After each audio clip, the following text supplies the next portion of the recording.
गाड़ियों में एयरबैग कितना फास्ट खुलता है? कुछ ही मिली सेकेंड में खुल जाता है। पर नाम तो इसका एयरबैग है, यानी इसमें हवा भरी हुई होगी, पर ऐसा नहीं है। हवा का मैकेनिज्म इतना फास्ट नहीं होता है। बस नाम इसका एयरबैग है और होता इसमें एक केमिकल एक्सप्लोजन ही है। तो एयरबैग हमारी जान भी ले सकता है कुछ कंडीशंस में और हमारी जान भी बचा सकता है। कुछ मेरे दोस्तों को तो यह भी पता नहीं होगा कि गाड़ी में एयरबैग होता कहाँ पर है, क्योंकि जैसे ही कोई एक्सीडेंट होता है तो यह अचानक प्रकट हो जाता है और पता भी नहीं चलता आया कहां से। तो हम सब कुछ इस वीडियो में कवर करेंगे कि एक एयरबैग इतना फास्ट कैसे काम कर लेता है, क्या इसकी टेक्नोलॉजी है, और सबसे इंपॉर्टेंट बात, एयरबैग किन सिचुएशन में हमारी जान ले सकता है। वीडियो के लास्ट सेक्शन में मैंने बहुत ही इंपॉर्टेंट बातें बताई है। यदि आप गाड़ी फ्यूचर में लेने वाले हो या आपके पास में है तो उनको देखना ना भूलें।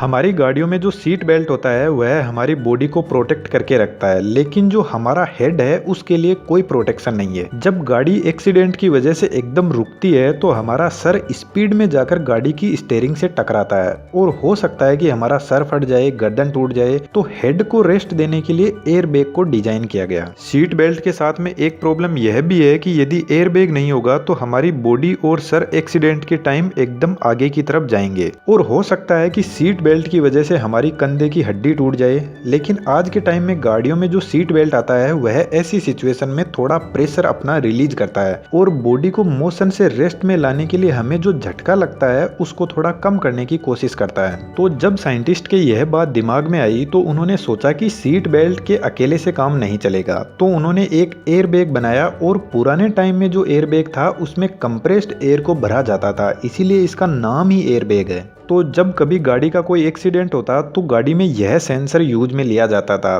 तो यह स्प्रिंग आगे खिसक जाती और इधर से कंप्रेस्ड एयर आकर एयरबैग में भर जाती। लेकिन इसमें प्रॉब्लम यह थी कि एयर का मैकेनिज्म इतना फास्ट नहीं था, तो एयरबैग टाइम पर नहीं खुल पाता। तो साइंटिस्ट ने आगे थोड़ा और दिमाग लगाया और सोचा कि इस एयरबैग में यदि हम कोई केमिकल एक्सप्लोजन करवाते हैं तो वह बहुत फास्ट एयरबैग को खोल देगा। तो यहाँ पर as a explosive material sodium azide को यूज में लिया गया, जो कुछ ही सेकेंड में गैस में बदल जाता है और एयरबैग को खोल देगा। अब इस मैकेनिज्म में जो सेंसर है वह कुछ इस टाइप का है। इसमें पीछे की तरफ दो मैग्नेट है जिन्होंने इस बॉल को पकड़ रखा है। तो जैसे ही कोई एक्सीडेंट होता है तो यह बॉल इन मैग्नेट से निकलकर आगे की तरफ जाकर सर्किट को क्लोज कर देगी। तो जैसे ही यह सर्किट क्लोज होता है तो यह सर्किट इस सोडियम एजाइड को 300 डिग्री सेंटीग्रेड पर गर्म करता है और इतने टेम्परेचर पर सोडियम एजाइड में एक एक्सप्लोजन होता है और तुरंत गैस में बदल जाता है। यहाँ पर 50 gram sodium azide 70 litre nitrogen gas बनाता है। लेकिन इसके साथ में प्रॉब्लम यह है कि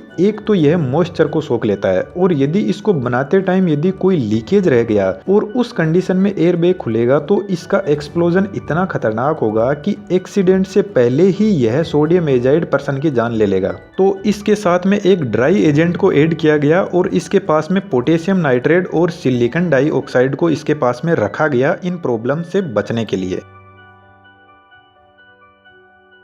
अब इसमें यह जो बॉल वाला सेंसर है यह भी प्रॉब्लम क्रिएट करता है। यदि सड़क में कोई छोटा मोटा गड्ढा है और यदि गाड़ी उस गड्ढे से होते हुए निकलेगी तो यह सेंसर एक्टिवेट हो जाता है और सर्किट को क्लोज कर देता है और एयरबैग तुरंत खुल जाएगा। और हमारे इंडिया में तो इस हिसाब से तो एयरबैग खुला ही रहेगा, लेकिन आज की नई टेक्नोलॉजी के हिसाब से सोडियम एजाइड को ग्वानिडीन नाइट्रेट से रिप्लेस कर दिया गया, जो एयरबैग में गैस जनरेट करता है और यह लेस एक्सप्लोजिव भी है और मॉइस्चर को भी सक नहीं करता है। और आज के टाइम में एयरबैग टेक्नोलॉजी बहुत ज्यादा स्मार्ट हो गई है। आज के टाइम में गाड़ियों में जो सेंसर यूज में लिया जाता है एयरबैग के लिए उसका नाम MEMS सेंसर है, जो एक इलेक्ट्रॉनिक कंट्रोल यूनिट से जुड़ा हुआ है। जब गाड़ी का कोई एक्सीडेंट होता है तो यह सेंसर इस तरीके से सर्किट को क्लोज कर देता है और यह सिग्नल जाता है कंट्रोल यूनिट के पास में। अब यह कंट्रोल यूनिट ही डिसाइड करती है कि एयरबैग को खोलना है या नहीं, और यह कंट्रोल यूनिट कई जगहों से इनपुट लेती है और डिसाइड करती है कि एक्सीडेंट हुआ है या ड्राइवर ने एकदम से ब्रेक मारा है। फर्स्ट सिग्नल इस कंट्रोल यूनिट के पास में एक्सीलरोमीटर सेंसर से मिलता है कि गाड़ी की स्पीड कितनी जल्दी कम हुई है, यह ब्रेक लगाने से कम हुई है या एकदम से गाड़ी किसी चीज से स्ट्राइक होने से कम हुई है। सेकंड सिग्नल इस कंट्रोल यूनिट को स्पीड सेंसर से मिलता है कि गाड़ी की एक्चुअल में स्पीड क्या है।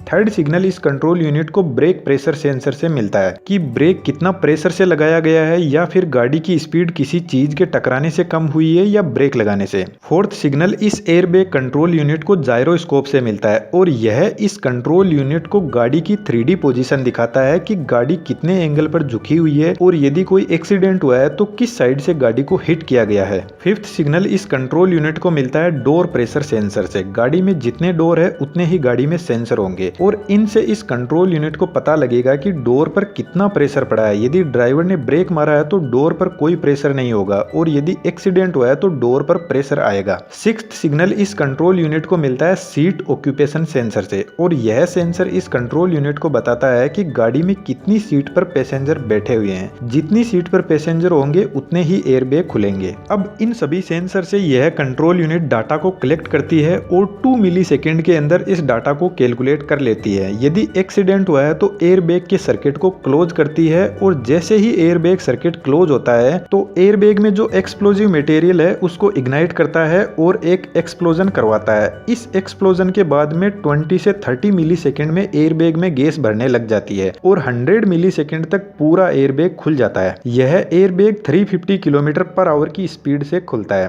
अब यदि हमने सीट बेल्ट लगा रखा है तो हमारा हेड डायरेक्ट एयरबैग पर जाकर टिकेगा और जैसे ही हमारा सर इस एयरबैग पर टिकता है तो इस एयरबैग के पीछे की तरफ वेंट होते हैं जिनसे यह गैस वापस बाहर निकलती है, क्योंकि यदि एयरबैग वेंट नहीं होंगे तो एयरबैग और सीट के बीच में हमारा सर फंस जाएगा। तो इस एयरबैग में अंदर से गैस आती है और एयरबैग को कुछ सेकंड तक फुलाकर रखती है और बाहर निकलती जाती है, जिससे हमारे सर को एक पिल्लो जैसा रेस्ट मिलता है और फिर यह एयरबैग खाली हो जाता है कुछ ही देर में। तो यहाँ पर सीट बेल्ट का भी बहुत बड़ा रोल होता है। कुछ गाड़ियों में तो ऐसा भी है जिनमें यदि आप सीट बेल्ट नहीं लगाओगे तो एयरबैग नहीं खुलेंगे। तो सीट बेल्ट गाड़ी में लगाना बहुत ही जरूरी है। अब किन सिचुएशन में एयरबैग हमारी जान के दुश्मन बन जाते हैं यह जानना भी बहुत जरूरी है। कुछ लोगों की आदत होती है एकदम गाड़ी के स्टीयरिंग से चिपक कर गाड़ी चलाते हैं और गाड़ी का जो स्टीयरिंग व्हील है उसी के अंदर एयरबैग लगा रहता है जिसके ऊपर लिखा भी रहता है और ऐसी सिचुएशन में यदि एयरबैग खुलेगा तो आपका सर सीट और स्टीयरिंग के बीच में कम दूरी होने की वजह से यदि एयरबैग फट गया तो आपको नुकसान पहुंचा सकता है। तो कम से कम 25 सेंटीमीटर की दूरी तो आपको मेंटेन करनी ही चाहिए। ड्राइवर सीट के पास में जो पैसेंजर सीट होती है उसमें कुछ लोग जब लॉन्ग ड्राइव करते हैं तो आगे की तरफ पैर रखकर बैठ जाते हैं और जहां पर आप पैर रखते हो वहीं पर एयरबैग होता है और जहां जहां पर एयरबैग होता है गाड़ी में वहां पर लिखा भी रहता है।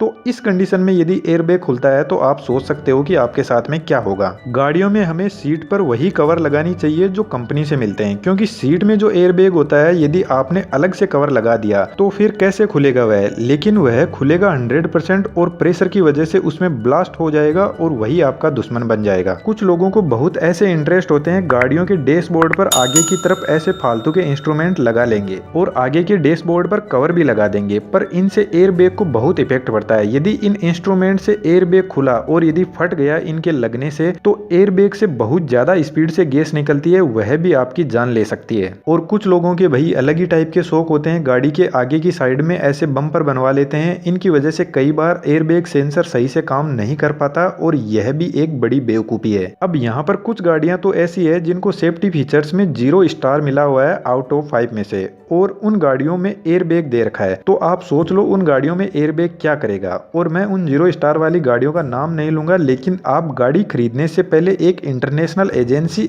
NCAP उसकी तरफ से उस गाड़ी को कितनी रेटिंग मिली हुई है सेफ्टी के अंदर, यह आप जरूर से देख लेना, क्योंकि एयरबैग कोई लोहे का नहीं बना हुआ है। जब आपकी गाड़ी ही आपको नहीं बचा सकती तो एयरबैग तो क्या करेगा। और हमारे इंडिया में यह 0 रेटिंग वाली गाड़ियां दबा के चलती है और टाटा की जो गाड़ियां हैं भाई उनके कंपैरिजन में सेफ्टी में कोई दूसरी गाड़ियां आसपास में स्टैंड भी नहीं करती। तो यदि इस वीडियो से आपने कुछ नया सीखा है तो चैनल को सब्सक्राइब करना तो बनता है और वीडियो को लाइक भी कीजिए। और क्या यह सब बातें आपको पहले से पता थी या नहीं, जरूर से कमेंट बॉक्स में बताना। Thank you.